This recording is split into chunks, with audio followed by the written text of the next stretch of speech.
Bienvenidos al campus virtual del ciclo 2019-1. Soy la profesora Débora Ponce del curso de Geografía y hoy en la semana 7 tocaremos el tema de cambio climático. La semana pasada hemos trabajado la diferencia entre tiempo atmosférico y clima. Sabemos entonces que el tiempo atmosférico hace referencia al estado variable de la baja atmósfera. Y también recordamos que nuestra atmósfera poseía 5 capas y la baja atmósfera hacía alusión a la troposfera en la cual nosotros estamos. Y mencionamos que el clima es el estado de la atmósfera en un periodo no menor a 30 años. En este caso vamos a empezar a analizar la atmósfera porque el tema de hoy es cambio climático. Ya sabemos lo que significa el clima, pero no hemos podido estudiar las capas correctamente para entender qué es lo que está pasando en la atmósfera en la actualidad.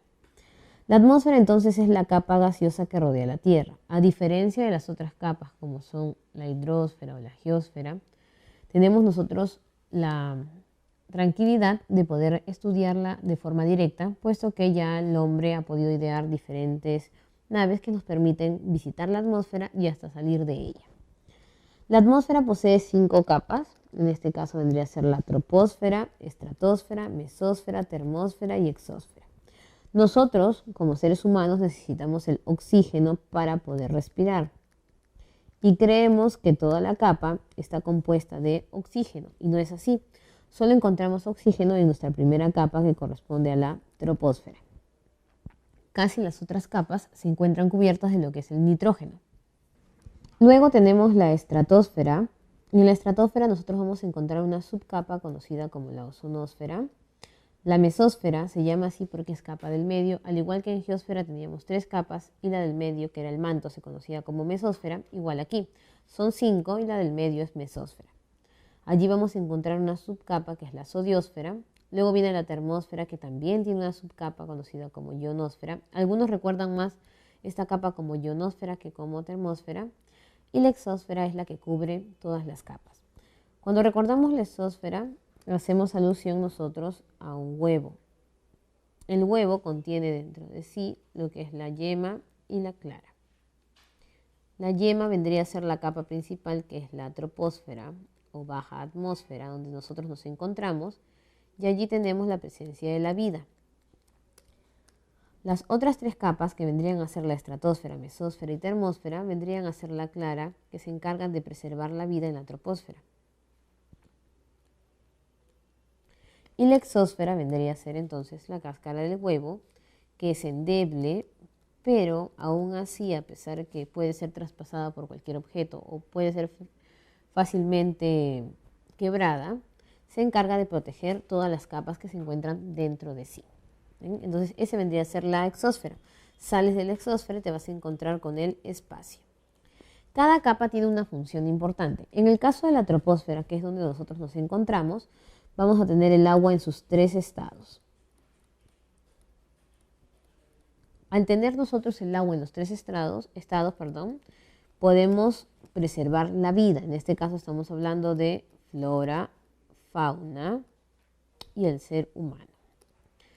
Otro dato interesante es que en la troposfera encontramos nosotros los conceptos de clima y tiempo atmosférico. Cuando salimos de la troposfera no vamos a encontrar ni lluvias, ni rayos, sismos o cualquier otro fenómeno o desastre natural.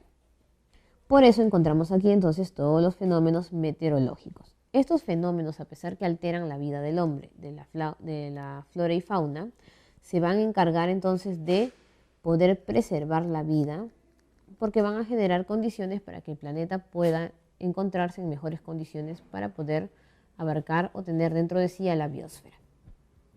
Por eso también es que allí encontramos el oxígeno. Los aviones que nosotros utilizamos siempre van a encontrarse dentro de la troposfera,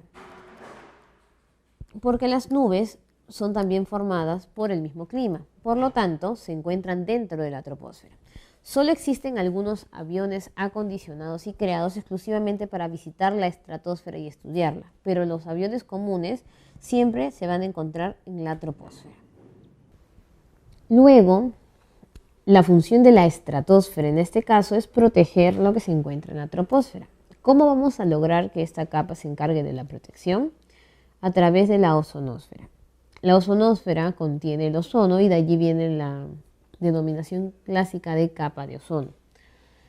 Sobre la ozonosfera aumenta la temperatura de forma abismal y debajo de la ozonosfera se mantiene un equilibrio de temperatura.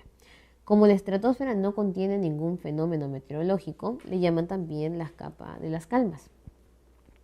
Y la ozonosfera tiene la función principal de filtrar los rayos ultravioletas y rayos solares, permitiendo que solo ingresen algunos a la troposfera. Le dicen también la especie de colador de protección, porque es como cuando nosotros cogemos un colador con fideos, solo ingresa lo necesario.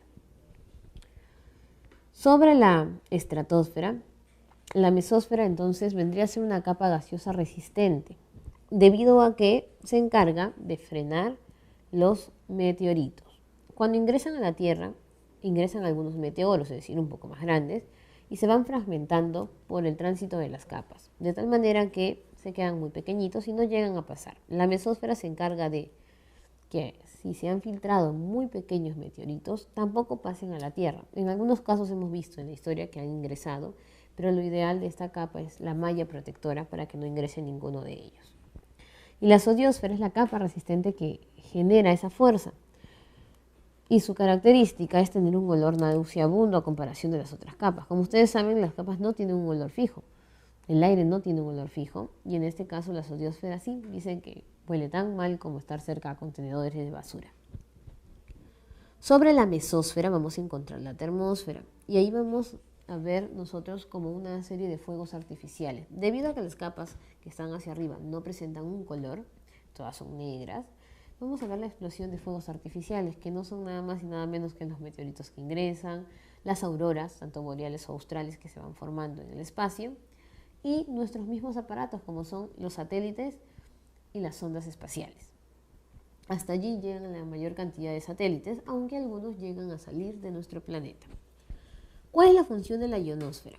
Generar una carga eléctrica que permita la comunicación dentro de la Tierra a través de ondas de radio, Appleton y Kennedy, y también los medios de comunicación que nosotros utilizamos son a causa de esta capa.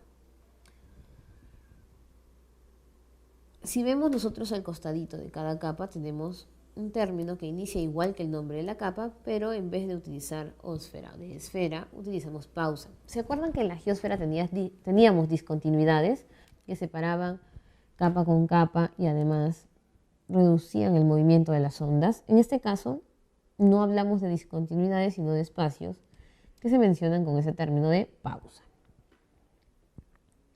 ¿Cuál es el problema actual? La capa de ozono tiene un agujero. Este agujero no permite que la capa cumpla su función de manera correcta. Y lo más grave sería que las otras capas también comiencen a tener estos agujeros, porque recuerden que son simplemente gases en combustión.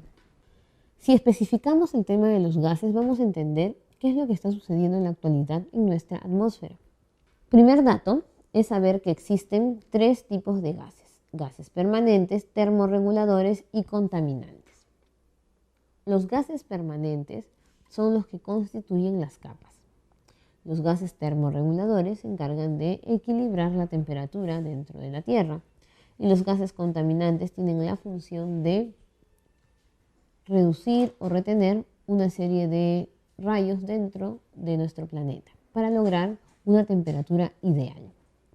Estos gases contaminantes son el residuo de los gases permanentes en combustión. Por ejemplo, cuando nosotros presenciamos la fotosíntesis, nos vamos a dar cuenta que la fotosíntesis se encarga de producir oxígeno. Sin embargo, el mismo proceso de forma natural tiene un residuo conocido como dióxido de carbono. Lo mismo sucede con cada uno de los gases, en este caso el nitrógeno, el argón y los otros que componen las capas. Dentro de los termorreguladores tenemos 3 importantísimos: vapor de agua, anhídrido carbónico y ozono.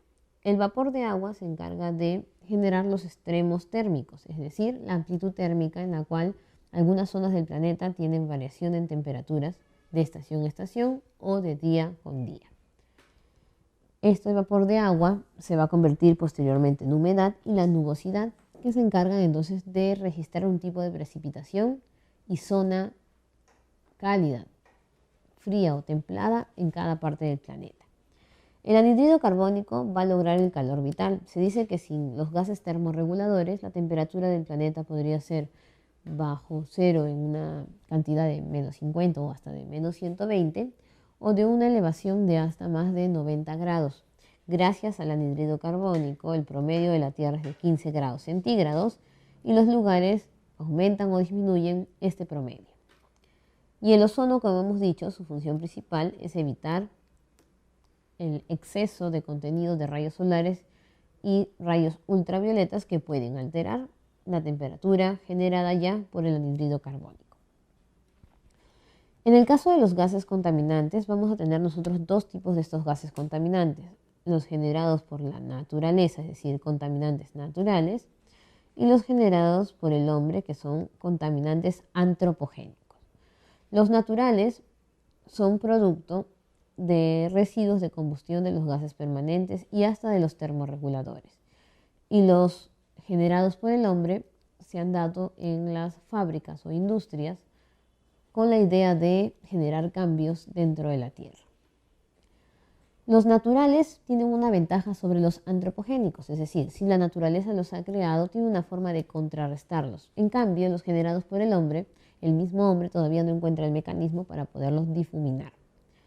El problema aún se da porque los antropogénicos terminan aumentando los gases naturales y haciendo imposible que la misma naturaleza pueda contrarrestar los gases que ella ha creado.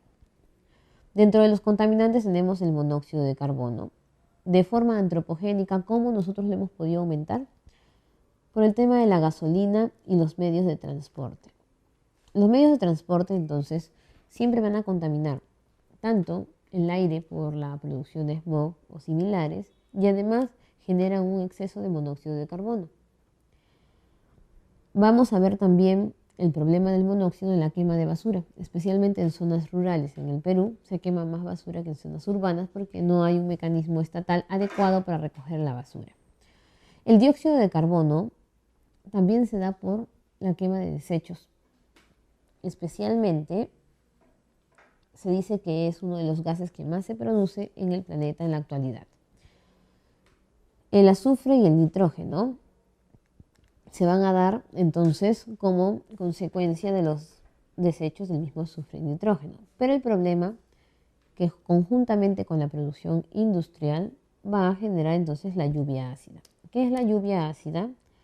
El retorno de las precipitaciones, es decir, del agua a la tierra, pero ya contaminado. El mismo hombre contamina la atmósfera y cuando vienen las precipitaciones, la misma naturaleza nos devuelve la contaminación, pero en las masas de agua.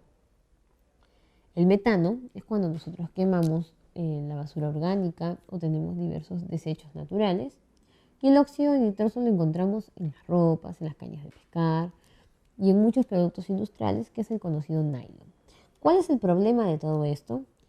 Primero, que la basura que generamos, si no la podemos quemar, al final termina amontonándose en islas e islas de basura. Hemos encontrado nosotros dentro del océano islas más grandes de basura que la forma geológica natural.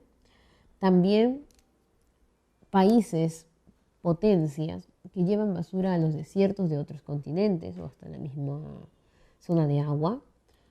Otro problema también está en que muchos productos creados por el hombre terminan matando a los animales del mar, porque el plástico demora años en poderse deteriorar y algunos ni siquiera pueden deteriorarse en algún momento. Las pilas son 100 años, el nylon también, y la única opción del nylon sería quemarlo, pero estarías produciendo otro gas contaminante. ¿Y qué son los fluorados? Supuestamente nosotros producíamos gases derivados del cloro. Este gas derivado del cloro no está permitido ya de producir porque es el que daña inmediatamente a la capa de ozono. Por lo mismo, el hombre optó por generar otros gases similares, que son los que se obtienen de las fábricas por disolventes de limpieza, aparatos electrodomésticos, refrigerantes, semiconductores, entre otros. Y estos fluorados, si bien no generan el daño al ozono como lo hacen los CFC, terminan aumentando 2 veces más todavía los gases contaminantes naturales que de por sí el hombre ya los había comenzado a aumentar. ¿Cuál es el problema de tener en aumento gases contaminantes? No solamente se da por problemas en la naturaleza, sino que el mismo hombre está dañando su espacio de vida en consumo, como es animales y plantas, y su salud. Pero, ¿qué es lo que hacen los gases contaminantes? ¿Y por qué existen si pueden ser nocivos? Los gases contaminantes, llamados también gases de efecto invernadero, porque participan del efecto invernadero. Estos gases contaminantes tienen una función. La naturaleza no los ha creado porque, en fin, quería contaminar algún lugar. No, la naturaleza los creó porque tienen una función específica. Pero la idea es que los gases no combustionados tengan un porcentaje mayor a los gases contaminantes, que debe ser mínimo. El problema del hombre es que está aumentando este mínimo a un valor máximo. Primero, para entender qué es lo que sucede con los gases de efecto invernadero, tenemos que saber qué es el efecto invernadero. Los rayos solares, en mezcla con los rayos ultravioletas, cruzan la atmósfera, logrando llegar hasta la ozonosfera dentro de la estratosfera. Y se supone que la ozonosfera permite el ingreso de algunos rayos solares y ultravioletas. Estos tienen contacto con la superficie terrestre y son absorbidas por ella, pero algunos se van. La idea es que los rayos se vayan. ¿Se acuerdan de la inversión térmica producida por las nubes estratos? ¿Por qué? Porque si se quedan todos los rayos solares aquí, generaría un exceso de calor. Se van entonces. Pero el problema también está en si la Tierra absorbe todos estos rayos o si todos los rayos se van. Si todos los rayos se van, la Tierra disminuiría su temperatura y se volvería fría. En ese caso, entonces, existen los gases de efecto invernadero, que eran los contaminantes. Cuando algunos rayos se quieren ir, estos de aquí los regresan a la Tierra e impiden que se vayan. Y otros sí se van. Por otro lado, cuando hicimos geósfera, decíamos que las ondas sísmicas, que antes se llamaban convectivas, también salían de la superficie con el nombre de rayos infrarrojos. Estos rayos inmediatamente deben irse de la atmósfera. Ese es el efecto invernadero. Gases contaminantes que retienen algunos rayos solares y ultravioletas para equilibrar la temperatura de la Tierra. ¿Qué sucede? Nosotros, al producir mayor cantidad de gases de efecto invernadero, estamos ocasionando un cambio climático. El cambio climático no siempre es culpa del hombre. Es simplemente la alteración del clima, del tiempo atmosférico y de los microclimas de un lugar o de todo el planeta, a causa de problemas cósmicos, como es un cambio en la energía solar, orbital o meteoritos, que ya lo hemos visto también en la clase anterior, por el mismo proceso de separación o unión de continentes, por nuevas corrientes, nuevos procesos dentro de la misma capa de la atmósfera, y hasta cuando el magnetismo de la Tierra es mayor, con los anillos de Van Allen. El problema actual se da en que el cambio climático se está ocasionando por el mismo hombre, es decir, por efecto antropogénico. ¿Cuándo? Cuando el hombre aumenta los gases de efecto invernadero. En ese caso, nosotros ocasionamos el llamado calentamiento global. ¿Y qué sucede? ¿O qué es el calentamiento global?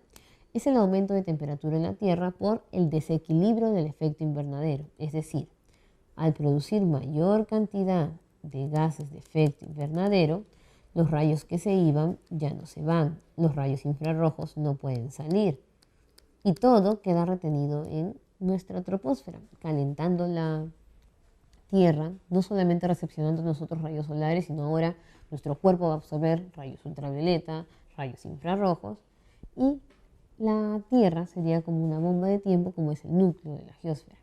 Ese es el mayor problema. ¿Y qué va a ocasionar? Si la temperatura aumenta, lo primero es desequilibrar las zonas que tienen bajas temperaturas. Entonces los glaciares comienzan a deshielarse y las zonas polares también. Este hielo se convierte en agua que inmediatamente baja hacia el mar y que es retornada a partir de inundaciones. ¿Por qué? Porque el ciclo del agua va a producir mayor contenido de precipitaciones que hasta pueden estar contaminadas con las llamadas lluvias ácidas. Por un lado llueve y siempre, por lógica, por otro lado se va a generar una sequía. Si nosotros tenemos tierras con mucha agua y tierras sin agua, en ninguno de los casos podemos hacer una buena agricultura. Si no hay una buena agricultura, no tendríamos ganadería. Por lo tanto, vienen los daños en cosecha y producción, y si no tenemos comida, vamos a comenzar a tener un cuadro de enfermedades, tanto por las inundaciones, sequías, como también por la falta de alimento o por la obtención de alimento contaminado. Sumando que a todo esto ya conocido, se le van a añadir otros fenómenos meteorológicos como son erupciones volcánicas, sismos, maremotos, que no son comunes en nuestro planeta. Y conjuntamente con el calentamiento global, estaríamos viviendo en un planeta enfermo o a punto de colapsar. Se dice que el Atlántico sería el océano que más absorbería la temperatura y se vería afectado por el calentamiento global, y que la Antártida, ya estamos viendo desde ahorita, es el continente más afectado porque son masas de hielo y lo primero que sucede es el deshielo de estas masas. Si bien no es cosa de culpar a ninguno de los países, se dice que los países potencia, por el contenido de industrias que poseen, suelen ser los que más contaminan. Ahí está China, Estados Unidos, la Unión Europea, India y entre otros países muy conocidos. A pesar de todo ello, el hombre le ha encontrado solución. Quizás fue tardía, pero esperemos se pueda dar y cumplir todo lo propuesto en las reuniones entre países. Como siempre, hemos sabido durante la historia del proceso de formación del planeta, el hombre no se daba cuenta por instituciones estatales, sino más que todo por instituciones de corte civil. Las ONGs se percataron del problema del cambio climático y le avisaron a la ONU, quien primero se negaba a hacer reuniones o no creía en el problema y luego aceptó este problema, generando una reunión intergubernamental sobre el cambio climático entre países e instituciones de la sociedad civil. ¿Qué iba a hacer este grupo intergubernamental de 1988? Comenzar a asesorar a los países del problema y decirles que realicen investigaciones dentro de su espacio para ver cómo estaban siendo afectados por el cambio climático. Cuando el problema ya se volvió más grave, la ONU decidió que era obligatorio ya no solamente decirles que existía un problema, sino que todos tomemos conciencia y empecemos a encontrar mecanismos de solución. Es así que la Convención Marco de las Naciones Unidas sobre el Cambio Climático se reúne en el 92 en Río de Janeiro, llegando en la actualidad a tener 197 partes o países miembros, pero Estados Unidos, con el ingreso de Donald Trump, se sale de esta Convención Marco, quedando nuevamente 196. ¿Cuál es el fin de esta convención? Reducir los gases de efecto invernadero, es decir, gases contaminantes naturales. No podemos poner eliminar, porque recuerden que ellos tienen la función del efecto invernadero, es decir, de mantener el calor vital. Como esta convención explicaba la problemática, pero aún así faltaba el compromiso de los países, se quedó que cada año se reunirían para ver qué es lo que está sucediendo. Y es así como se dieron las conferencias de las partes llamadas COP. La conferencia más importante fue la conferencia número 3 del 97, es decir, 5 años posterior a la primera reunión de la convención, donde se va a establecer un protocolo con obligaciones estatales para lograr reducir los gases de efecto invernadero. Es Kioto. Se siguieron reuniendo y se supone que a pesar que Kioto se firma en el 97, recién va a entrar en vigor en el año 2005 y compuesta en ejercicio del 2008 al 2012. Se ha esperado mucho desde la escritura de este protocolo. Vamos a destacar algunas COPs importantes últimas y vamos a empezar desde la 13, que tenemos en Bali, Indonesia. En el 2007 entonces se crea una ruta asiática. Siempre que se escoge un lugar para una COP, significa que hay una problemática ambiental en ese momento. No solamente es que buscan un lugar para reunirse. Es así como la ruta de Asia fija a estos países potencia, o también que sabemos que en Asia existen países no desarrollados, a encontrar la problemática ambiental porque es uno de los continentes más afectados al igual que África. Copenhague, en el 2009, exige ya que el fondo económico debe pasar de 10.000 millones a 100.000 millones de dólares. Y los países que más contaminaban eran los llamados a pagar parte de este dinero. Casi siempre estos países que más contaminaban eran potencias económicas. Es por eso entonces que ellos mismos comienzan a rechazar la participación íntegra dentro de estas partes. Y allí estaríamos tomando Estados Unidos, India, China, que se salen o se mantienen al margen, escuchan, sí, pero simplemente eso. En Cancún, México, se optó por tener un fondo verde, es decir, juntar el dinero en una cuenta especial dedicada solo para el cambio climático y no para otra actividad. En Sudáfrica se da la ruta de África. Y lo curioso es que cuando los países se mantienen al margen y se van, Sudáfrica fue uno de ellos, que decía no contar con los fondos necesarios para poder pagar dentro de las partes lo que vendría a ser el bono de carbono, como así conocen a este dinero destinado para el cuidado ambiental. Regresa, por lo mismo que África empieza con 15 años de sequía y problemas gravísimos, entonces pide ayuda a los otros países. En 18, la COP18 del 2012 de Doha, Qatar, tenemos nosotros una problemática. Se supone que Kioto trabajaría de 2008 al 2012 y al llegar al 2012 se dan cuenta que no habían logrado casi nada y no tenían un plan B adicional para ver qué hacer en el cambio climático. Es así como se dice que en esta COP protocolo de Kioto va a ser ahora en vencimiento en el 2020 y ya no en el 2012. Posteriormente en la COP19 en Polonia se busca como alternativa a los combustibles ya utilizados y a la gasolina la utilización de carbón, pero manifiestan muchos países de Europa que el carbón está escaseando en Europa. Están utilizando los carbones de parrilla hasta para fábricas y que además, siendo un producto no renovable, generaría pérdida más todavía de productos de la naturaleza. Y viene la COP20 que se da en nuestro país. Es muy importante esta COP, no solamente por encontrarse en nuestro país y en nuestra realidad, sino porque se enteran de una problemática grande y necesaria en función de solución. Es decir, los países aportaban desde el dinero estatal, sin embargo, los que más contaminan son las empresas privadas. Es así que la COP se apertura a la participación de empresas privadas conjuntamente con el Estado. Ya tendríamos mayor número de partidas económicas para poder abonar en el Fondo Verde.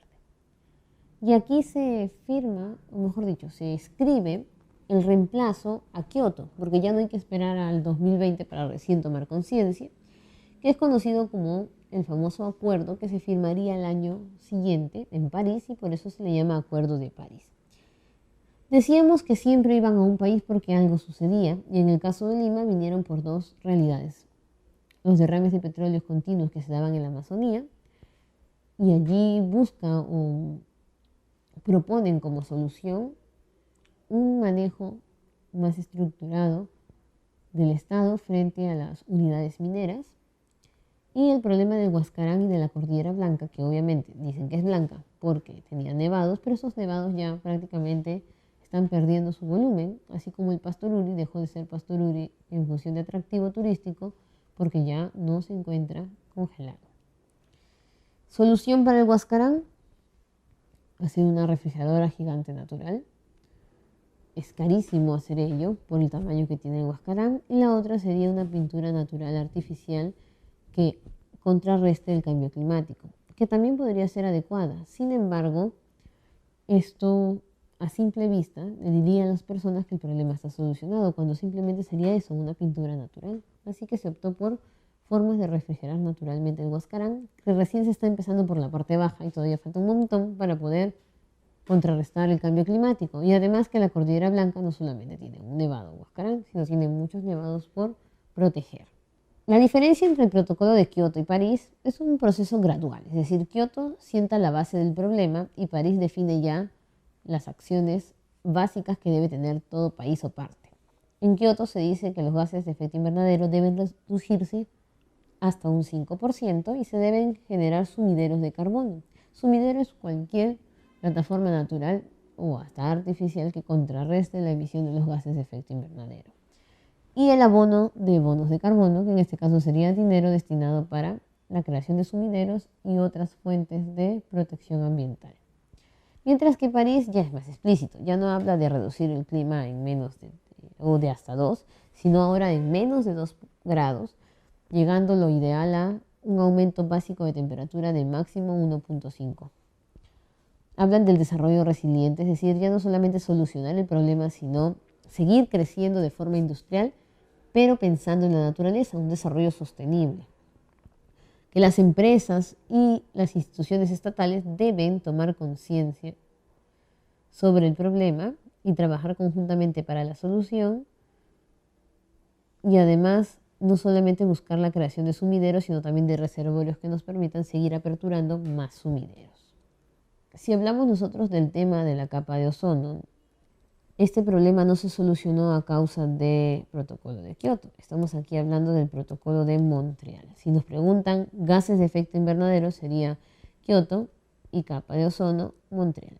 ¿Qué pasó allí entonces? Decíamos que el hombre estaba ya no produciendo CFC, porque los CFC, que son los derivados del cloro, son los que convierten el ozono en oxígeno. La capa de ozono es convertida en oxígeno y se difumina, entonces ya no puede cumplir su función.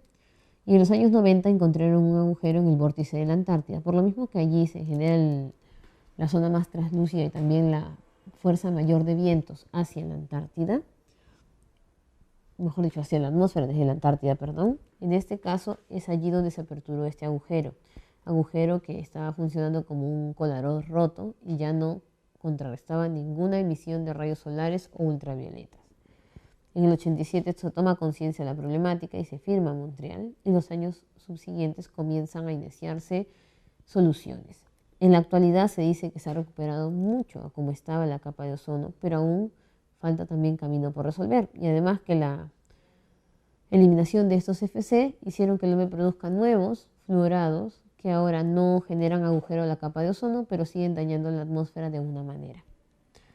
¿Qué pasaría si se mantiene el agujero de la capa? Tendríamos cáncer, especialmente a zonas de la piel u otros órganos, cataratas o problemas a la vista, porque los rayos siempre dañan nuestra visión, por eso que los lentes o las personas que utilizamos lentes, ahora cada vez compramos lentes con más protecciones, especialmente hasta por los aparatos electrónicos que utilizamos.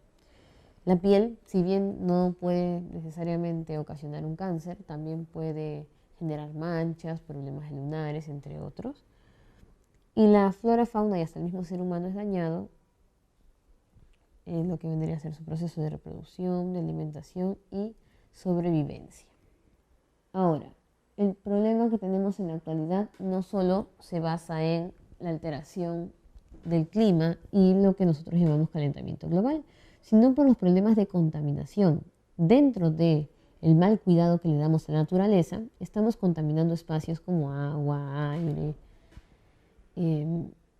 la contaminación sonora, también vas a un paradero y suena el claxon, y todo eso son problemas que dañan tanto a las personas, animales, plantas y la misma naturaleza en sí. Vamos a especificar el tema del aire porque estamos trabajando en la atmósfera. Y en este caso nosotros contaminamos el aire quemando basura, como en muchos lugares lo siguen haciendo. Las industrias que no tienen hasta ahorita mecanismos para lograr solucionar los problemas. En otros países las empresas pagan impuestos adicionales por contaminación. Vehículos de transporte en Lima transitan infinidad de vehículos antiguos, malogrado o por el exceso de transporte público que existe, que muchas veces ni siquiera satisface el número de población que tenemos. Tabaco, el consumo de drogas o de cigarros comunes también va a contaminar el ambiente. Y dentro del hogar utilizamos desodorantes spray, utilizamos calefacción, aire acondicionado en las empresas.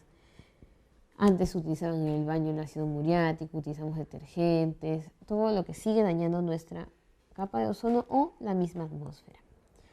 En el caso de nuestro país, el encargado de darle solución a este problema es el Ministerio de Ambiente, que tiene diversos organismos, ¿no? El CENAMI, que ve el tema del clima y el tiempo atmosférico, el Instituto de la Amazonía Peruana, que ve el cuidado de animales, plantas y zonas de nuestra misma Amazonía, el IGP, el tema de desastres naturales como sismos y maremotos, CERNAM, encargado del cuidado de los espacios o patrimonios naturales, como son las áreas naturales de protección, OEFA se encarga de dar fiscalización y sanción, SENACE certificación, por ejemplo, yo quiero poner una empresa, SENACE va a verificar que yo cumpla con todos los estándares ambientales, pero OEFA va a seguir fiscalizándome todo el tiempo y puede hasta sancionarme de no cumplirlo y quitarme el certificado que me da el SENACE.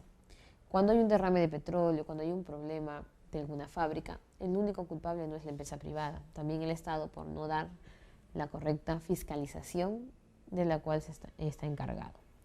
Y el INAIGEM es uno de los institutos modernos creados para el cuidado de glaciares y ecosistemas de montañas, debido a que hemos previsto luego de la reunión de la COP20 que uno de los problemas en el Perú es el deterioro de nuestras cordilleras. Si tomamos instituciones dedicadas a la calidad del aire, vamos a tomar entonces el CENAMI y OEFA, quienes van a establecer estándares de calidad ambiental para nosotros poder respirar un aire más limpio y nos van a establecer límites máximos permitidos que se encargan en este caso de mencionarnos cuánto es el porcentaje que deberíamos generar de los gases de efecto invernadero, logrando responsabilidades compartidas del Estado, empresa privada y sociedad civil, y logrando una atención prioritaria a las personas, animales y plantas, primero de lugares afectados en mayor cantidad y en otro caso para las zonas que podrían afectarse más adelante. Si hablamos nosotros de Lima, sabemos que hay una mayor contaminación en las zonas de Lima Este, Lima Norte. ¿Por qué? Porque nos encontramos allí naturalmente en un ecosistema complicado. Recuerden que vivir debajo de montañas y cerca a cerros genera mayor insolación, mayor grado de temperatura y también la absorción de contaminantes que son atraídos desde el mar hacia la superficie terrestre y que se amontonan en las partes bajas de esas elevaciones. Además que Lima y Callao es un problema grave en función del transporte público. Y por otro lado tenemos también los lugares afectados por minería, como son Cerro de Pasco, Huancavelica, entre otros. Especialmente aquí tomaríamos un apartado de La Oroya, que DOERRAM, encargado de dicho yacimiento, tenía que establecer formas de calidad ambiental y de protección por la contaminación que generaba. Y al no darse esta situación, La Oroya deja de entrar en funcionamiento como un yacimiento de explotación actual de minerales. Pero igual sigue siendo la zona más contaminada, estando dentro de las 10 ciudades más contaminadas del mundo, especialmente luego de Lima, que también es considerada de esa manera, y en un año ganó todavía el primer lugar de contaminación dentro de nuestro planeta, por sistema de transporte. Pero cuando hablamos del Ministerio de Ambiente, su nombre lo dice, se enfoca por el cuidado de la naturaleza, pero ya sabemos que existen diversas enfermedades que el hombre puede obtener a causa de esta contaminación. Entonces, el Ministerio de Ambiente se apoya del Ministerio de Salud a través de su entidad DIGESA. DIGESA es la encargada dentro del Ministerio de Salud por el cuidado ambiental. Por eso le llaman de la salud ambiental. ¿Qué va a hacer? Va a revisar entonces los lugares de esparcimiento para que no sean focos de contaminación. Estamos hablando de cine, discotecas, parques, entre otros. También la revisión de restaurantes en sistema sanitario y realizar cualquier tema de supervisión municipal y regional en base a su adscrito, que es DIRESA, que es la Dirección Regional de Salud Ambiental. También se encarga de hacer el cuidado de la zoonosis y de lugares que contengan animales, como pueden ser refugios, y hasta de la supervisión del transporte público, porque los transportes son un foco de contaminación, no solamente por la producción de smog, sino por ser lugares no ventilados comúnmente. A continuación vamos a resolver algunas preguntas que nos van a permitir aclarar las dudas sobre el tema. Primera pregunta, relaciona el organismo adscrito del Ministerio de Ambiente con su respectiva función, según corresponda. IAP, recordemos que es el Instituto de la Amazonía Peruana, SENACE de certificación, el IGP, Instituto Geofísico del Perú, y el INAIGEM, que protege los glaciares y ecosistemas de montañas. Fomenta la investigación científica en glaciares, inmediatamente sabemos que corresponde a INAIGEM. Aprueba el estudio de impacto ambiental de los grandes proyectos de inversión, SENACE porque certifica y es el primer visto bueno. Impulsa el desarrollo y uso sostenible de la Amazonía, IAP porque habla de la Amazonía peruana. Y realiza estudio de desastres naturales, IGP, que tiene que ver con sismos y maremotos, letra A. 2. Ante las constantes violaciones de las normas ambientales en las minas de Moquegua y Tacna, una empresa minera fue multada con la suma de 82 millones de soles por los daños y perjuicios. En nuestro país, esta sanción es realizada por... Lo primero que tenemos que hacer es distinguir si pertenece al al Ministerio de Ambiente o al Ministerio de Salud. En este caso habla de normas ambientales, habla de zonas de minas y no menciona la afección al ser humano. Por lo tanto, estaríamos hablando entonces no de DIGESA, que tiene que ver con Ministerio de Salud. Nos quedaría meteorología, hidrología, CENAMI tampoco, certificación ambiental, SENACE, evaluación y fiscalización o mina. Energía y minas no va dentro del tema ambiental. Entonces nos quedaríamos con OEFA porque habla de fiscalización y evaluación y también genera las multas. 3. El Acuerdo de París, al mejorar la aplicación de la Convención Marco de las Naciones Unidas sobre el Cambio Climático, establece que todos los países deben realizar acciones contra dicho cambio de acuerdo a sus posibilidades y para este fin es preciso que los países desarrollados contribuyan con los países en desarrollo con algunos mecanismos para la atención del cambio climático. Identifique los enunciados correctos respecto al acuerdo. Los países desarrollados deberán acrecentar sus emisiones. Obviamente, lo que todos tenemos que hacer es reducir la emisión de gases de efecto invernadero, así que no podría ser. La transferencia de tecnología como el uso de paneles solares, por supuesto, al igual que también generar nuevos sumideros de carbono y reservorios de carbono. El financiamiento para hacer frente al cambio climático, si bien ahora todos tenemos la responsabilidad de abonar tanto en instituciones privadas como públicas, esta división se hace según la capacidad, si es potencia o país subdesarrollado, y en este caso los desarrollados tienen la obligación de financiar en mayores cantidades los bonos de carbono. Por lo tanto, es correcto. Las partes deberán tomar medidas para eliminar sumideros de carbono. Por lo contrario, no tenemos que eliminarlos, sino aumentar los sumideros de carbono. Por lo tanto, nos quedaríamos con 2 y 3, marcando la alternativa C. Determina el valor de verdad de los siguientes enunciados relativos a la destrucción de la capa de ozono. Su principal responsable es el dióxido de carbono. No, porque hemos dicho que los gases de efecto invernadero van para el calentamiento global y la capa de ozono se relaciona con los CFC o gases producidos por cloro.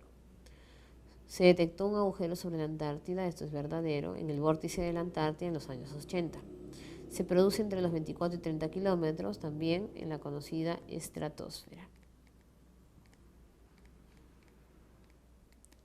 Por primera vez se hace mención en el informe de Brundtland, no, porque sabemos nosotros que hablamos del protocolo de Montreal. Nos quedamos entonces con la alternativa D.